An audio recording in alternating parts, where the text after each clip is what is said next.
SER Podcast. Podríamos poner ejemplos de médicos, arquitectos, escritores, escritoras, abogados, abogadas, periodistas incluso, investigadores, directores de cine.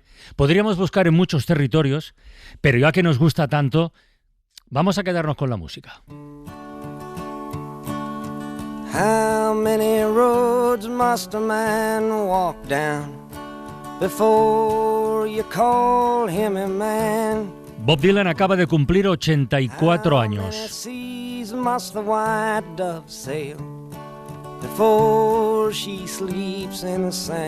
Mick Jagger está a punto de cumplir 82.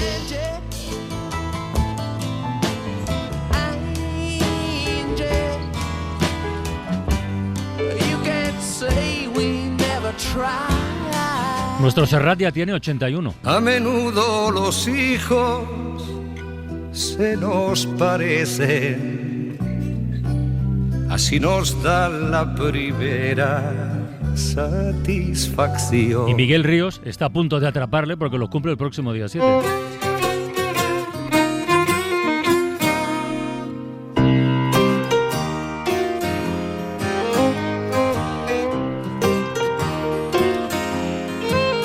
Ana se asoma a la ventana con una taza de café. Es su rutina cotidiana, le gusta ver amanecer. Bueno, todos ellos son algunos ejemplos de los que supongo a muchos y a muchas nos gustaría, o no. Marta del Vado, buenas tardes. Buenas Rafa tardes. Panadero, Isaías Lafuente, buenas tardes. Hola, buenas tardes. O sea, supongo que nos gustaría hacerlo mayores, ir cumpliendo años, 80, 90. Y llegar bien. Y llegar a centenarios, ¿por qué Como no? cualquiera de Claro, los que has mencionado. llegar bien, Yo si llego a los 80 y canto así de bien sería un milagro, porque Bueno, no tengo ni puñetera en buenas idea. condiciones, nuevo, además, Miguel. buenas condiciones de salud física, de salud mental, de ánimo, de autonomía. Pero claro, esto, que seguro que tendrá una parte de factor suerte por la cosa genética, esto hay que currárselo.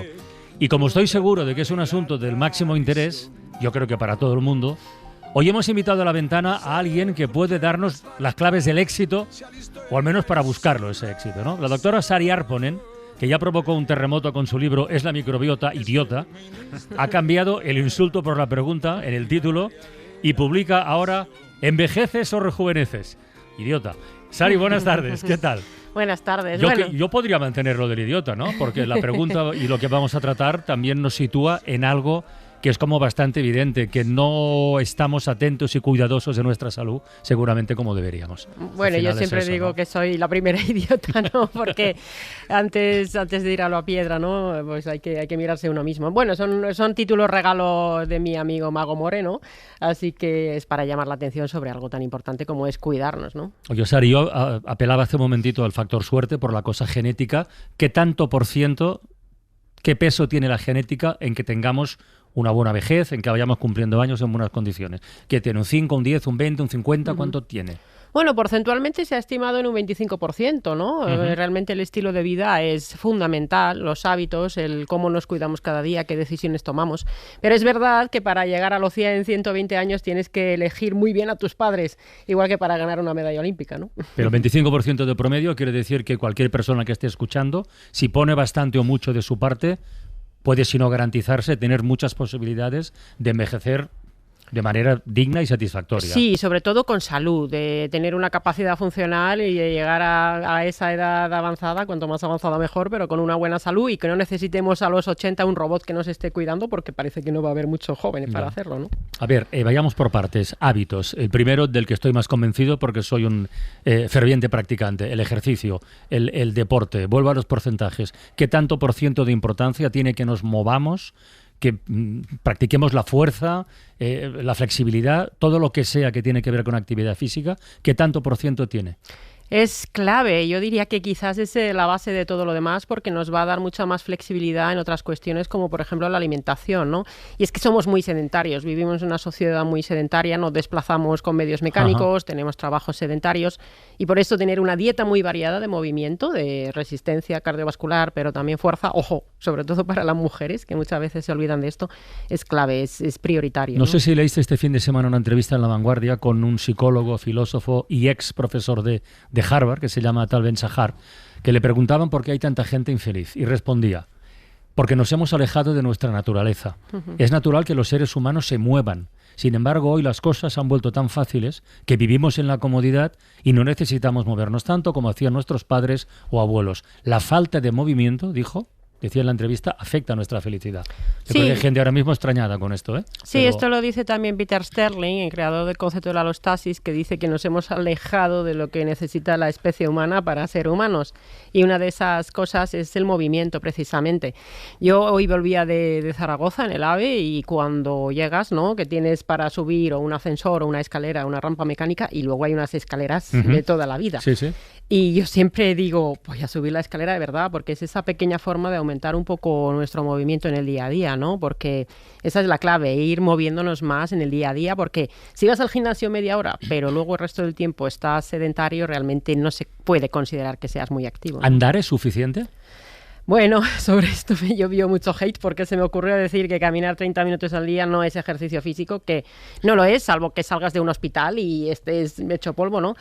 Es actividad física, pero andar solo no es suficiente, es la base. Caminar esos 10.000 pasos, 15.000 pasos al día, hasta 16.000 pasos, es genial, pero sobre eso necesitamos darle pues un poco más de hacer esfuerzo con la patata, que se dice, ¿no? Es decir, hacer fuerza, hacer resistencia cardiovascular también, correr, nadar, bailar, bici, ¿por qué no?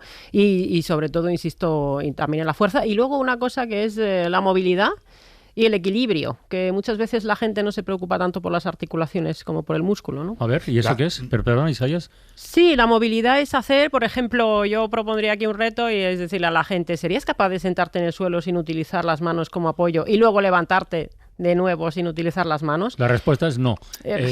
No hace falta que lo probéis, es retórico. No, por ejemplo, eso, hay una serie de disciplinas que no necesitas ni ir al gimnasio, con tener pues 2 metros cuadrados de espacio puedes hacer muchos movimientos en el suelo, cosas que se llaman flow o animal flow, ground, pues disciplinas que implican mucha movilidad con tu propio cuerpo y movimientos que dices, ¡buah!, parece que te estás haciendo un nudo, ¿no? La frontera entre la actividad física y el ejercicio sería acabar un poco cansado. Bueno, un poco cansado es un poco flojo, ¿no? Bueno, cansado. Cansado. Nos tenemos que esforzar de verdad, sobre todo buscar también la recomposición corporal, ¿no? Más que la estética, buscar aumentar la masa muscular, porque a partir de los 25-30 vamos perdiendo si no hacemos nada, ¿no? Y tener fuerza. La fuerza de agarre en concreto es un predictor estupendo de... La fuerza de agarre. Sí, la fuerza de agarre nos permite medir realmente, incluso es un predictor de envejecimiento no saludable, ¿no? Ayer Sergio, por ejemplo, nos decía que una de las cosas que más le está costando es hasta abrir una botella, ¿no? Es convaleciente de una enfermedad. De un trasplante de médula. De un trasplante de médula, y nos decía eso, que entre el deterioro físico, lo que más está tardando en recuperar es algo tan sencillo como abrir una botella, que eso lo hacemos todos con normalidad. Una de las patas fundamentales es el ejercicio, lo estamos comentando. Otra que lo ha mencionado es la alimentación. Empezamos la semana hablando de obesidad infantil con Pau Gasol, y desde entonces, desde que he visto ese documental, claro, no paro de fijarme en la cantidad de productos ultraprocesados que consumimos, iba a decir inevitablemente, porque es que están en todas partes, o casi inevitablemente. ¿Por dónde empezamos esta batalla? Bueno, empezamos también porque los niños se tienen que mover más, porque en el colegio hacen muy poca actividad física al final, no tienen educación física todos los días, los parques están vacíos, y esto cuando éramos niños pues estábamos todo el día en la calle. Pero luego, en cuanto a la alimentación, pensemos que un niño recibe de media 30.000 impactos publicitarios al año sobre productos ultraprocesados, y sus padres también. Y en España 1/3 de lo que se come son productos ultraprocesados, ¿no? 1/3. 1/3, bueno, y hay gente que no los come. Ya. Aquí, ojo, que los determinantes socioeconómicos van a ser también clave. Entonces, si te cuesta hacer una compra en condiciones de alimentos saludables, es también muy posible que haya una peor alimentación, ¿no? Es un problema. Entonces, en España, que además, a poco que viajes por ahí, ves en España lo relativamente sencillo que podría ser hacer una dieta pesco-mediterránea con esas hortalizas en la base y los productos del mar, es mucho más fácil que en otros países, ¿no? Estamos hablando hasta ahora casi solo de la parte física del cuerpo, tanto con dieta como ejercicio, que el ejercicio siempre pensamos en caminar o correr o hacer bici, y por lo que estoy entendiendo hay que pensar más en hacer pesas, en hacer gimnasio. Yoga. Y yoga. Y también, sí. Pero te quería preguntar por la parte de envejecimiento mental, porque muchas veces con unas personas mayores lo que siempre se pregunta es, bueno, ¿y cómo está? De la cabeza está fenomenal. De la cabeza, para envejecer bien en ese aspecto, ¿hay también alguna dinámica, alguna rutina, algún consejo que sea realmente efectivo? Bueno, salió un artículo en Lancet hace un año y pico que decían que el deterioro cognitivo, la demencia, en casi la mitad de los casos se podría prevenir y listan 14 medidas fundamentales, ¿no? Desde luego el ejercicio, la alimentación es fundamental, evitar el alcohol y el tabaco, que esto es como muy obvio, pero no está de más recordarlo.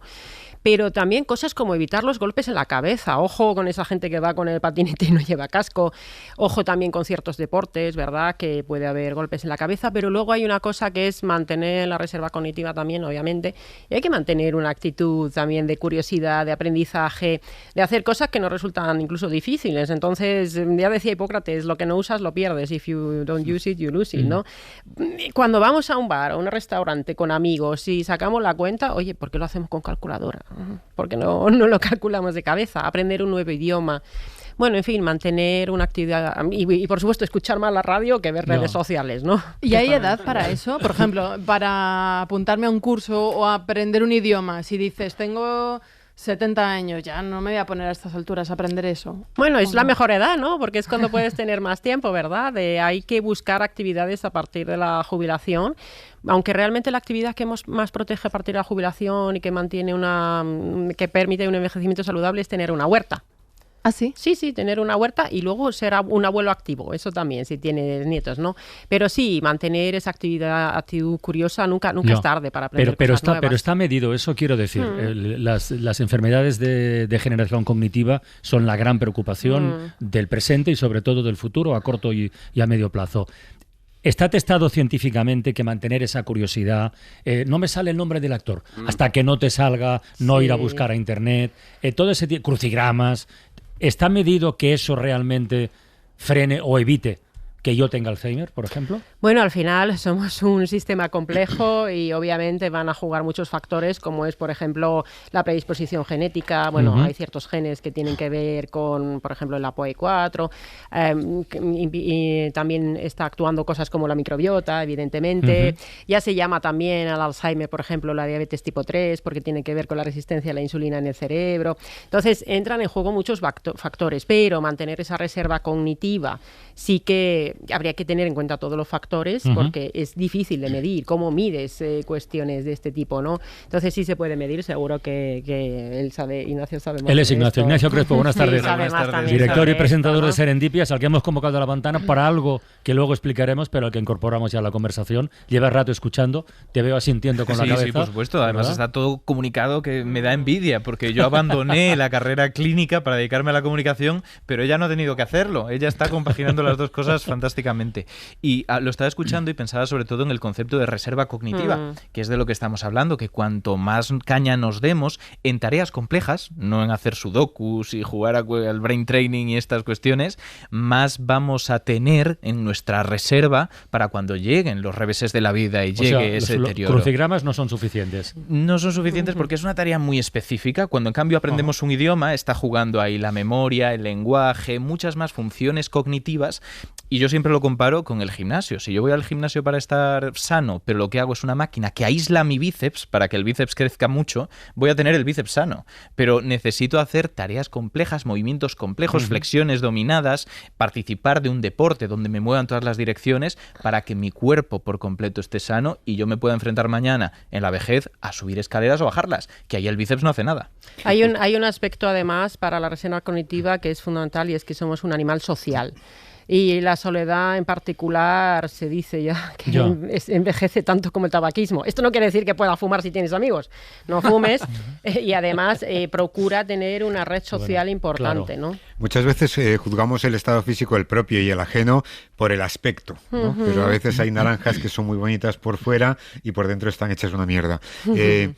O como se que no se nos olvide ir al médico, ¿no? Vivimos en una sociedad muy extraña en la que un coche de 4 o 5 5 años hay que llevarlo a pasar la ITV, aunque ande estupendamente bien. Y sin embargo, nuestro cuerpo, nadie nos dice que cada 4 años tengamos que pasar una revisión para ver si pasa algo por dentro que no estamos viendo. Bueno, yo voy a disentir ahí un poco. En general, los médicos, los colegas, bueno, en las facultades estudiamos mucho las enfermedades. Yo siempre digo que cuanto más evites al médico, mejor. Los médicos, cuando haya enfermedad, cuando hay patología, genial. Es verdad que los médicos de familia en particular podrían hacer muy grandes cosas en prevención, pero es que lo pobre no tiene mucho tiempo. Porque pero hay otros profesionales, como puede ser un entrenador personal, un nutricionista, un psicólogo, el dentista, la salud oral, que es fundamental, que también son muy importantes, ¿no? Pero verdaderamente para saber cómo estamos por dentro, cómo tenemos esa salud, bueno, una cosa es la ausencia de enfermedades, que eso nos lo podrá decir el médico, sí, o ver cómo estamos, pero es verdad que para una labor de prevención realmente intensiva, yo considero, bueno, y lo digo como médico, ojo, yo considero que hay profesionales que quizás nos pueden echar una mano, mejor sin entrar muchas veces también en un sobrediagnóstico de cosas que no están ahí, ¿no? Entonces, es verdad que yo aquí llamaría la atención a las autoridades en que, oye, para hacer una atención primaria que de verdad sirva bien para la prevención, hace falta que haya tiempo para los médicos de familia, pero incorporar nutricionistas, entrenadores, psicólogos y dentistas de gran manera en la sanidad pública. Quiero volver al libro, al envejeces o rejuveneces, quiero volver al tema de la alimentación, algo que me llama mucho la atención, que es la importancia que tú subrayas de las setas. Sí, mira, ves qué caras de estupor aquí. Las setas, lo buenas que son ricas de comer, eso lo sabíamos, pero ¿por qué tienen tanto valor en una dieta? O los alimentos fermentados, pero las setas en concreto. Sí, las setas son muy interesantes porque tienen, por un lado, muchos componentes que son interesantes para la salud de la microbiota intestinal, eso por un lado, y luego también componentes que se llaman bioactivos, que ayudan a mejorar la salud del sistema inmunitario, también del sistema nervioso, son verdaderos superalimentos. Y en España no hay a lo mejor tanta tradición cuando realmente hay zonas, iba a decir setícolas, pero eso está mal dicho, hay zonas micológicas, ¿verdad? Sí. Por ejemplo, en Zamora, donde se pueden producir las setas, o sea, se buscan las setas y luego se deshidratan. Y las setas deshidratadas te aguantan muchísimo tiempo y cuando las rehidratas mantienen prácticamente todas sus propiedades y además tienen un perfil nutricional estupendo. ¿Y el ayuno? Estamos hablando de dietas, setas... Sobre el ayuno cada vez se habla más, el ayuno voluntario, esto de dejar pasar unas horas desde la intermitente. Es el ayuno intermitente. ¿Cómo lo valoras? ¿Qué efectos tiene reales en el envejecimiento, tanto del cuerpo como de la mente? Hay un montón de gente tomando nota en estos momentos. Bueno, pensemos que realmente ayuno nocturno fisiológico lo hacemos todo el mundo. Idealmente debería ser mínimo de 12 o 13 horas. ¿Qué pasa? Que en España se cena muy tarde y se desayuna muchas veces pronto. Entonces, realmente en un adulto sano, tener ese mínimo de 12 o 13 horas de ayuno nocturno fisiológico ya está bien. Y luego hay gente que es verdad que le va muy bien hacer, por ejemplo, pues extender ese ayuno nocturno, hacer 16 horas de ayuno, por ejemplo, y hacer solo quizás 2 ingestas al día. Esto tiene sus propios beneficios desde el punto de vista de la salud, está bastante estudiado en ciencia. Porque además permite que hacer de una forma un poco más sencilla un poquito de restricción calórica, no mucho, un poquito, comer un poquito de menos de lo que se suele comer, porque en nuestra sociedad, en la mayoría de la gente come un poco de más. Ojo, aquí hay cuestiones individuales como por ejemplo la mujer según su momento del ciclo menstrual. Entonces hay que individualizar, pero ese mínimo de 12 o 13 horas de ayuno nocturno fisiológico nos va a beneficiar a la mayoría. Y esa doctrina durante tanto tiempo pregonada de que hay que comer cada 2 o 3 horas, aunque sea poquito, bueno, ¿sí o no? Esto es una cosa que salió en los años 60 y 70, cuando se empezó a demonizar a las grasas y la industria de los ultraprocesados dijo que había que comer snacks a todas horas y bueno, pues para vender los snacks dijeron. Pero bueno, en la historia de la humanidad, realmente la inmensa mayoría de la parte de nuestra historia durante miles de años se han comido 2 o 3 veces al día. Oye, y dando gracias, que nuestros abuelos, ya digo yo que si comían 2 veces ya daban gracias, ¿no? También hablas de los suplementos alimenticios, Ari. ¿Los recomiendas? ¿No son recomendables? ¿Qué hacemos con ellos? ¿Son necesarios para envejecer mejor? ¿Cuáles? Bueno, ojalá no fueran necesarios, pero lo cierto es que si nos vamos a datos del estudio ANIBES, un gran estudio español, vemos que una gran parte de la población no ingiere la suficiente cantidad, no llega al 80% de las recomendaciones de ingesta de micronutrientes de muchos de ellos. Por ejemplo, el déficit de magnesio es muy frecuente. El déficit de vitamina D, siendo España un país tan soleado, es bastante frecuente también. Hay un desequilibrio entre el omega 3, que es una grasa que está en el pescado, en el marisco. Por ejemplo, esa ingesta no suele ser suficiente. Lo que pasa es que lo ideal sería individualizar esto. Entonces, si te compras un suplemento y no lo necesitas, o quizás incluso pueda ser contraproducente, pues a lo mejor estás gastando el dinero en balde. Yo no me iría nunca a tomar 200 suplementos como se toma Brian Johnson, ¿verdad? Este famoso millonario que ha creado una nueva religión, que está creando una nueva religión que se llama... Cuenta al minuto lo que hace en las redes sociales, se toma de todo, presume de tener los años que tiene y las facultades que conserva. Yo diría que ese no es el camino, pero los profesionales sois vosotros, o sea que... Bueno, Brian Johnson, sí es un millonario que vendió una empresa, tiene mucho dinero, y entonces su obsesión es no morir. Dice literalmente, pues no hay que morir y además permanecer joven. De hecho, hay una cosa que se llama las Olimpiadas de la Juventud, que consiste en ver con una analítica muy específica, epigenética, unos marcadores concretos, ¿no?, de expresión de genes, ver con qué ritmo están envejeciendo las personas. Ahora mismo el ganador es un estonio que está envejeciendo a un ritmo de como 0,56 años por cada año cronológico que pasa. Entonces Brian Johnson hace muchísimas cosas y está tan obsesionado por no morirse y por mantenerse joven que sus críticos le dicen, tío, es que no estás viviendo, estás obsesionado. Entonces, todo lo que se lleva al extremo de la obsesión puede ser problemático. De hecho, esto es uno de los grandes problemas que tenemos en la divulgación, porque estamos mandando mensajes que a priori son buenos, son interesantes, pero la gente tiene la necesidad, y lo entiendo, de controlar lo incontrolable y decir qué puedo hacer, cada cosa que puedo hacer para sumar un año de vida. Y llegamos a cuestiones como la ortorexia, por ejemplo, que es obsesionarnos tanto con comer bien que estamos empezando a tener problemas de estrés, de ansiedad, porque sentarnos a la mesa con nuestros amigos supone todo un problema. ¿Cómo hacemos para pedir otra cosa, para llevar nuestra ensalada? Y esos factores psicológicos también nos van a afectar por otro lado. No podemos ganar, a no ser que nos relajemos un poco y lo pongamos en contexto. Oye, decir que el joven envejece es una perogrullada, ¿no?, porque es así, pero ¿un viejo puede rejuvenecer?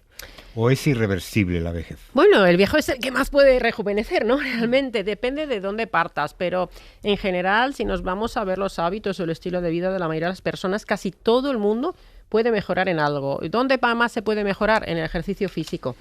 Aquí tengo muchos ejemplos de personas cercanas. Bueno, voy a mencionar a Mago More, porque seguro que mucha gente lo conoce, ¿no?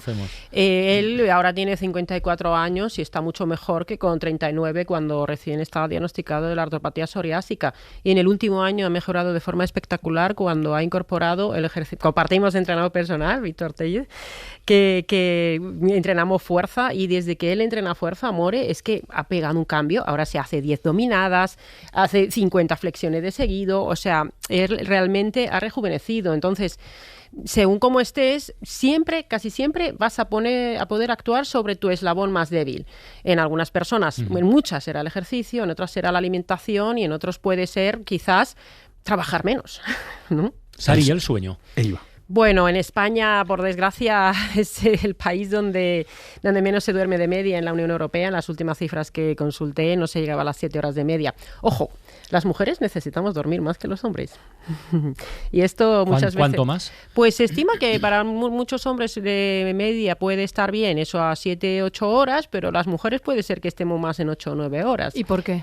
Bueno, puede haber factores hormonales, sobre todo, y también factores contextuales que obviamente también dependen del historial reproductivo de la mujer. No se sabe tanto todavía, porque las mujeres muchas veces no se han hecho en los estudios, no se ha tenido tanto en cuenta esta diferencia entre sexos, ¿no? Pero el sueño es fundamental, tener una buena calidad de sueño, y es cuando, por ejemplo, el sistema inmunitario lleva, por la noche cuando dormimos, es cuando lleva a cabo todas las actividades de, entre comillas, limpieza, dicho de una forma muy coloquial, ¿verdad?, de toda la actividad tóxica que se produce a lo largo del día, ¿no? Y es hoy he leído un mensaje de un colectivo de profesionales que se llama la Alianza del Sueño, no sé si lo conocéis, que han propuesto que este asunto se considere ya una cuestión de Estado, de salud pública, al nivel de lo que es el tabaquismo, el alcoholismo, etcétera, y que por favor se busque alguna alternativa a las benzodiazepinas, que tienen un consumo elevadísimo en nuestro país. Bueno, es un desastre, ¿no?, la utilización de las benzodiazepinas, porque Bueno, es verdad que en un momento concreto, vamos a decir, una ansiedad aguda por una cosa que te pase puede servir, pero luego producen dependencia y tolerancia,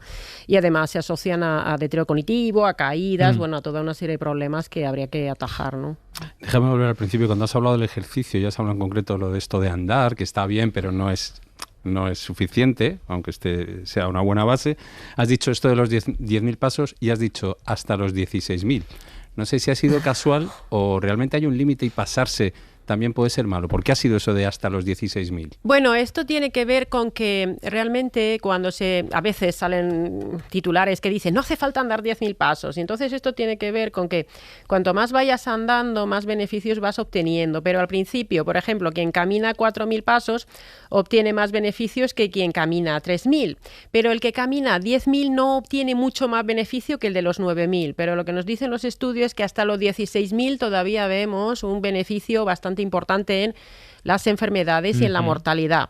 Caminar más de 16.000, bueno, pues a lo mejor no obtienes muchos más beneficios y gastas más tiempo. Eso entonces, cuando ya pases los 10.000 o los 16.000, oye, el resto del tiempo que tengas, dedícalo a hacer otra actividad de fuerza. Sari, ¿no? ¿qué son las zonas azules? Bueno, las zonas azules son... Aparte de las de aparcar, de poner el ticket. Son zonas del mundo donde se dice que hay personas que hay más centenarios y supercentenarios, gente que llega a los 100, 110 años. Y es verdad que parece que los hay factores genéticos del estilo de vida, aunque en los últimos años se han criticado bastante porque parece que en algunas de esas zonas había personas que habían fallecido y no los declaraban como fallecidos y entonces cobraban la pensión. Pero aún con esa crítica, sí que en esas zonas hay un estilo de vida que hace que estas personas vivan con una buena salud hasta edades bastante avanzadas. Zonas azules clásicas son, para quien no lo sepa, Cerdeña en Italia, la isla de Icaria en Grecia, Okinawa en Japón, Loma Linda en California y Nicoya en Costa Rica. Y además, últimamente se han propuesto algunas zonas de Galicia, y en Galicia encontramos hoy una historia para ilustrar lo que estamos comentando en la ventana. Nuestra compañera Lara Salgado ha hablado con alguien que tiene ni más ni menos que 101 años. A ver si nos desvela sus secretos.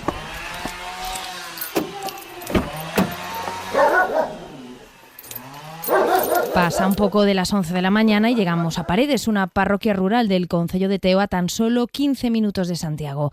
Ahí vive Ermitas, una mujer que el 20 de abril cumplía 101 años. Tengo 100 a más 4 meses. No, máis 101. Y como hacemos muchos y muchas, ella también trata de quitarse años, pero ya está su hijo Manolo, el único que tuvo cuando cumplió los 23, para corregirla. Ermitas vive con él, con su nuera y con sus nietos, que le ayudan mucho en su día a día y le hacen compañía. Ahora apenas sale de casa, pero hasta hace bien poco trabajaba en la huerta. No, na terra, no campo. Fomos sempre moi amigas de traballar na terra.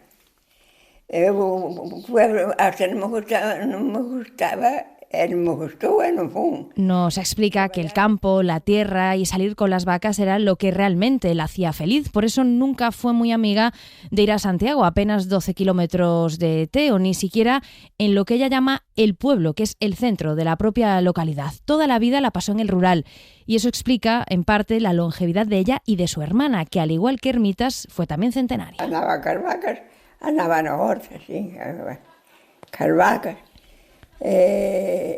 Españando todo eso en un monte. Una mujer que apenas tiene achaques y que no toma medicación. Eso digo, non tomo medicamento No, para nada, non toma nada. Que va?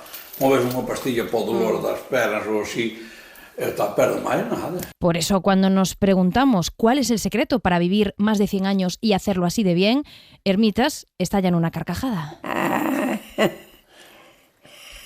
Pero nos da las claves. Nunca ha fumado, come de todo. Para ella la alimentación siempre ha sido muy importante. Comer variado y con productos que ella misma tiene en su casa, aunque su favorito... Como de todo. O que me gusta, o que máis me gusta deste mundo é o caldo.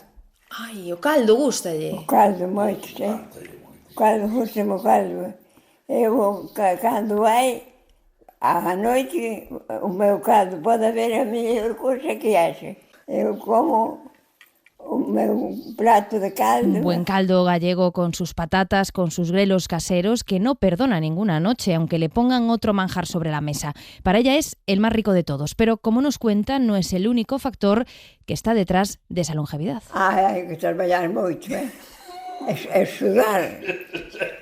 Trabajo, trabajo y más trabajo, sudar, decía Hermitas. Para ella es la clave para poder llegar a los 100 años, mantenerse activa. En su caso, además, con empleos que han sido físicamente duros y en épocas de su vida con muchas dificultades, como nos contaba su hijo Manolo. Ela pasou moitísimas. Sí? Sí, pasou moitas, fame, como, a ver, daquela non había, en fin, ela andou sempre ao xornal, nas casas, por iba a traballar ás casas, pero ao xornal, non para pañar o molino, para o esterco, para... Y es que detrás de esa piel centenaria curtida por horas al sol y de esos ojos claros hay una historia, la de una mujer que nacía en 1924, antes de eventos históricos que muchos hemos tenido que estudiar, pero que ella ha vivido. El reinado de Alfonso XIII, la Primera República, la Guerra Civil, la posguerra, el franquismo, la transición o la llegada de la democracia. Hermitas ha sido coetánea a todos esos acontecimientos.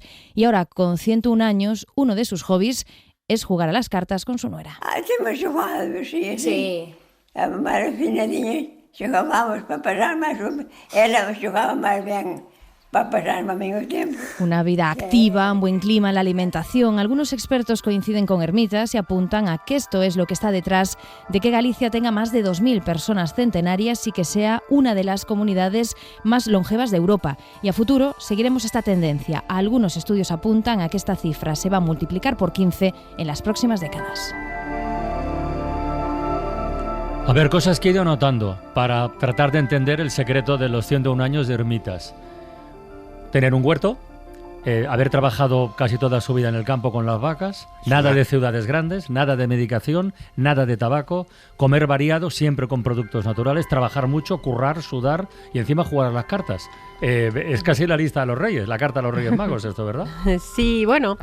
efectivamente, y luego ella no lo ha mencionado, pero seguro que también tiene esa comunidad y Sí, esa familia claro. muy cercana, ¿no? Que también es una parte muy importante. Y luego también hay una cuestión que es el tener algo por lo que levantarte por las mañanas, ¿verdad? Un propósito, ¿no? Vivir una vida con propósito, que esto es clave, y en el estudio de Harvard, en Una buena vida, ya nos dicen cómo es importante tener buenas conexiones sociales, ¿verdad? Totalmente de acuerdo. Lo único que puntualizaría es que tal vez que no tome medicamentos no es el motivo de la longevidad. Claro, que nadie lo confunde, que nadie rechace por defecto los medicamentos, sino que precisamente no los ha necesitado porque no ha desarrollado determinadas enfermedades, por unos buenos hábitos, una buena genética, y es más bien el marcador que la causa. Ahí le ha salido a Ignacio su vena de divulgador, y yo aprovecho la coyuntura con lo que estamos comentando para insistir en que el humor, que sirve para casi todo en la vida, también juega un papel a la hora de divulgar la ciencia. Aquí hemos hablado a menudo del FameLab, que era o es una convocatoria de monólogos científicos que permite conocer a gente muy sabia y muy salada al mismo tiempo. Y hay otro certamen, el certamen iberoamericano de monólogos científicos llamado Solo de Ciencia, que anoche celebró en el Círculo de Bellas Artes de Madrid la final española. Y la ganadora fue Alicia Otero. Alicia Otero es una licenciada en veterinaria, es profesora en la Universidad de Zaragoza y ha ganado con un monólogo titulado Gossip Sapiens, que ha girado en torno a la ciencia de, atención, que eso tendrá también su importancia en el terreno neurocientífico, la ciencia del cotilleo. Hace 2,4 millones de años apareció un ser llamado Homo habilis. Aunque aún no sabía hacer raíces cuadradas, algo extraordinario empezó a ocurrir en su cerebro. Su neocórtex, sede del pensamiento complejo, comenzó a crecer más que en ninguna otra especie. Después, la evolución se puso manos a la obra. Este neocórtex cada vez se hizo más sofisticado, apareciendo nuevas áreas como la de Broca y Wernicke, y por fin, con los Homo sapiens, desarrollamos la habilidad que nos hace realmente humanos. ¿Hacer fuego? ¿El lenguaje? ¿Apuntarse al gimnasio y no ir? No. El cotilleo. Porque sí, amigos y amigas, hoy os vengo a hablar de la ciencia del chisme, del salseo, del ¡oh, qué fuerte, tía! Y es que cada persona cotillea de media 52 minutos al día. Tranquilos, que yo también. Y es que está demostrado científicamente que a tu cerebro le encanta chismorrear. Y no solo eso, al cerebro le gusta más cuando ese cotilleo es negativo. Hagamos un experimento. ¿Qué historia os interesa más? Si yo os digo, oye, ¿sabes que Marta se va a casar? O, oye, ¿sabes que José Luis usó la tarjeta de empresa para ponerse pelo? ¡Ja! No sabéis ni quién es José Luis, pero queréis saber más. Y eso es porque hay una parte de vuestro cerebro llamada núcleo accumbens que ha recibido un chorrazo de dopamina, ya sabéis, el neurotransmisor que produce placer. Pero no es lo único que se libera. Escuchar chismes también incrementa la oxitocina, que nos hace sentir apego, vínculo, y disminuye el cortisol, lo que reduce nuestro estrés. Así que no sintáis mal por centraros en José Luis y su incipiente calvicie. El cerebro humano está programado para enfocarse en lo negativo, puesto que, desde un punto de vista evolutivo, lo negativo podría ser una amenaza. De hecho, estos chismes también activan el sistema límbico, esa parte del cerebro primitiva que en otros animales se enciende cuando hay un depredador cerca. En tu caso, es cuando ves a tu amiga venir y decirte, tía, tía, tía, y tú tienes el 100% de mi atención. Y hablando de primitivos, ¿por qué cotilleaban nuestros antepasados? Pues los estudios antropológicos nos dicen que el chisme fue clave para la supervivencia. Gracias a él podíamos evitar peligros, saber con quién no juntarnos y entender qué comportamientos encajaban en la comunidad.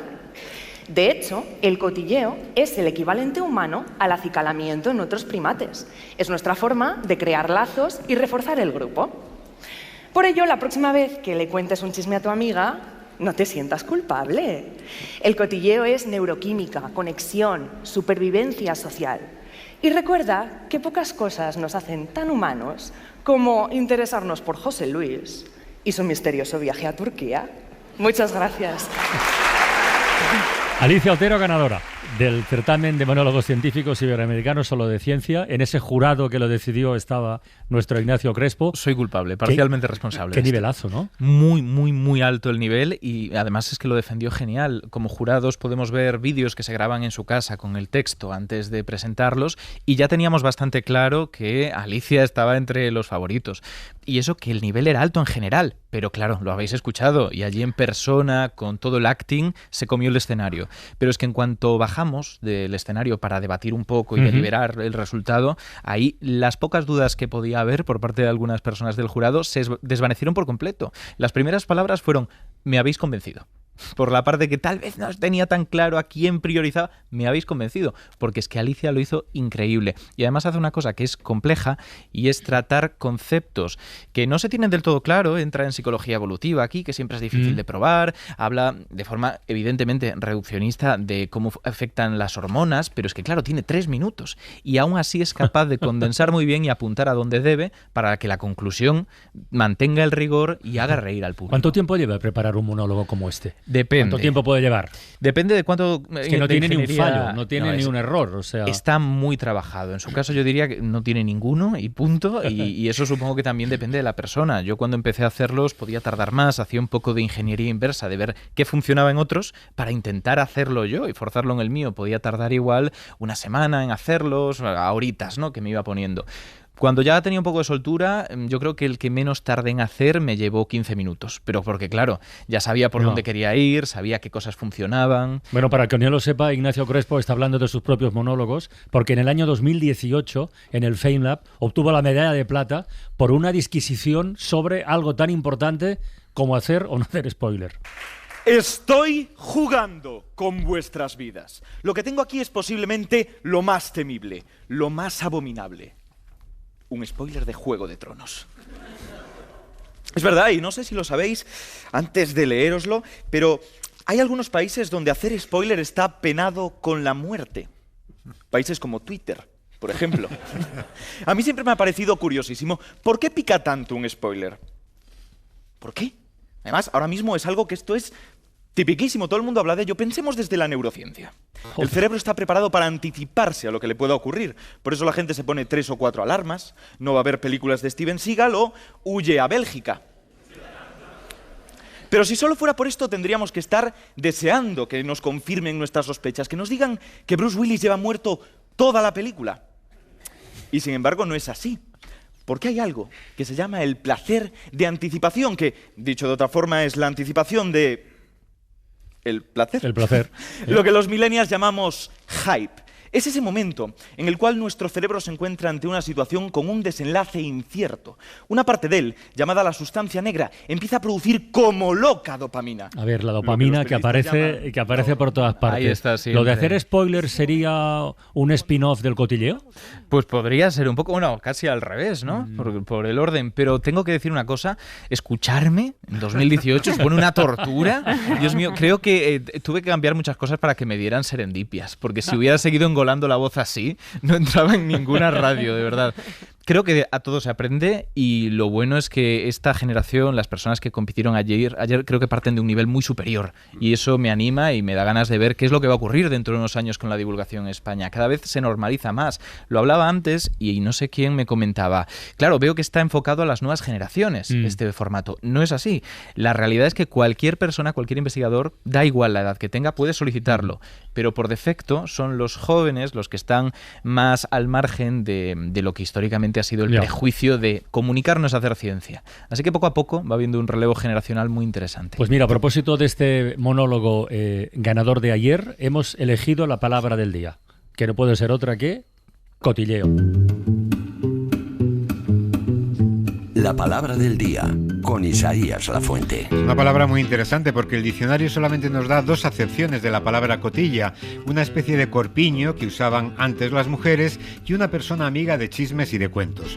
Una teoría afirma que las sirvientas que ayudaban a las mujeres a colocarse la cotilla eran dadas a darle a la lengua mientras hacían su trabajo o después para chafardear sobre la señora. Otra teoría que parece un poquito más acertada sitúa el origen de la palabra en una mujer concreta del siglo XIX, conocida popularmente como tía Cotilla.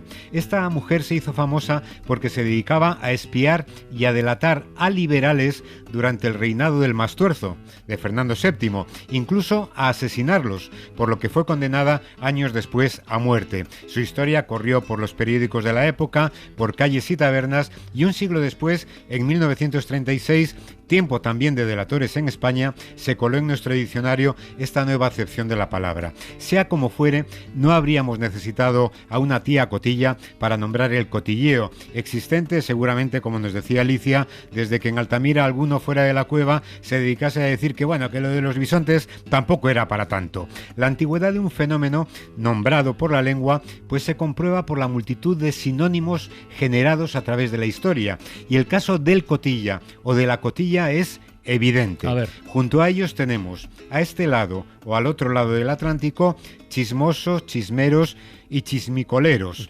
murmuradores y enredadores, vacines, cuentistas, chafarderos, argüenderos, chambrosos, faruscas y boquiflojos. Bueno. Este último, desde luego, no necesita mayor explicación, Francino, pero para profundizar en el resto necesitaría una ventana entera. Yesterday, all my troubles seem so far away. Now it looks as though they're here to stay. Oh, I believe in yesterday. Suddenly. ¿Sabemos cuántos años tiene Paul McCartney? A ver, pregunta. 82. 82. Forma parte de la lista con la que abríamos hoy la ventana. Bueno, yo quiero cerrar esta primera hora con algo que yo creo que tiene una parte científica. Tiene que ver con la ciencia. Utilizar bien o mal una parrilla. No es algo solo artesanal. La cocina tiene muchísima ciencia. ¿Verdad que sí? Bueno, pues esta semana se está celebrando en San Sebastián el Chuleta Festa, que como su nombre indica, pues va de eso. Y entre otras cosas se ha elegido al mejor parrillero de España, seleccionado entre 50 de los mejores restaurantes del país. Ya tenemos nombre desde hace un par de días y lo vamos a conocer gracias a nuestro compañero de Radio Irún, Mikel Abascal. Mikel, Arratsaldeon, buenas tardes. Arratsaldeon, buenas tardes. ¿Cómo se llama el ganador? ¿Quién es? Es Marcel Elizondo del restaurante Estebenia de Irún y, como os podéis imaginar, es una de las personas más felices que podemos encontrar aquí por la comarca del Bidasoa, porque además, fijaos, es una persona muy joven, tiene 30 años, nunca se había presentado a un concurso de estas características y lo ha ganado imponiéndose a más de 40 profesionales de toda España, Carles, alguno de Portugal, y además él nos ha contado, claro, que si ganas es más fácil, ¿no? Que le ha gustado la experiencia y que todo se desarrolló en ambiente de competición y además con muy, muy buen rollo. Buen rollo, por supuesto. Al principio, en la primera tanda sí que se nota más tensión, porque al final todos somos bastantes participantes y todos queremos pasar a la semifinal, y sí que se apretan un poco más los dientes, pero ante todo eso, ya te digo, profesionalidad, compañerismo y buen rollo. O sea, vamos a pasárnoslo bien, conocer gente también, que es muy importante, conocer parrilleros de toda España. Y vamos, luego sí, pues eso, obviamente sí que vamos centrados en la competición, pero bueno, o sea, ya te digo, generar buen rollo y pasar un buen rato. Las condiciones en cuanto a la elaboración del producto principal, la chuleta, eran las mismas, evidentemente, para todos y todas las concursantes, ¿eh? Mismo tipo de sal, carbón, piezas de carne, en este caso una chuleta de 1,5 kg de buey, la parrilla. Pero los acompañamientos, si es un chuletón, y además de hecho nos decían que, fíjate, tenían que hacer 2, pero al final creo que fue porque había menos personas en el jurado y entonces les quitaron la mitad. En lugar de 2 hicieron 1. Y la clave podía estar en los acompañamientos, en los condimentos, que esos sí que eran opcionales, y Marchel nos explicaba que en su caso que no, que la sencillez al poder. Yo la verdad que no llevé ningún acompañamiento ni nada, o sea, creo que al final en un concurso de carne se valora la carne y bueno, aposté por presentar la carne limpia. Sí que le puse un poco de grasa y tal, porque ahora la tendencia también es probar un poco de grasa. Y nada, presentación limpia, buen punto de sal, caliente y listo. Pues eso, como un día más en el trabajo, vamos. Oye, y una cosa, Miquel, ¿este título se defiende? Quiero decir, ¿el año próximo tiene que ir a eventos parecidos para decir yo soy el maestro parrillero o no? Ya no, esto ya se queda tal cual. No, esto es flor de un día o flor de un año, ¿no? No se defiende de un año para otro. Es un premio de prestigio, hay que decirlo. No conlleva dotación económica ni de género, ni para el concursante ni para los establecimientos. No podrá participar en la edición de 2026, pero sí acudirá a la misma como parte del jurado y entregará el premio a su sucesor o sucesora. Muy bien, pues ya tenemos al maestro parrillero. Miquel, muchísimas gracias, compañero. A vosotros. Agur. Oye, nunca pensé que ocurriría esto en La Ventana. Pero como siempre buscamos músicas que conecten con los temas que tratamos. Miedo me das. Bueno, ya, si estamos hablando de lo que estamos hablando, pues... ¡Qué rico los chorizos parrilleros!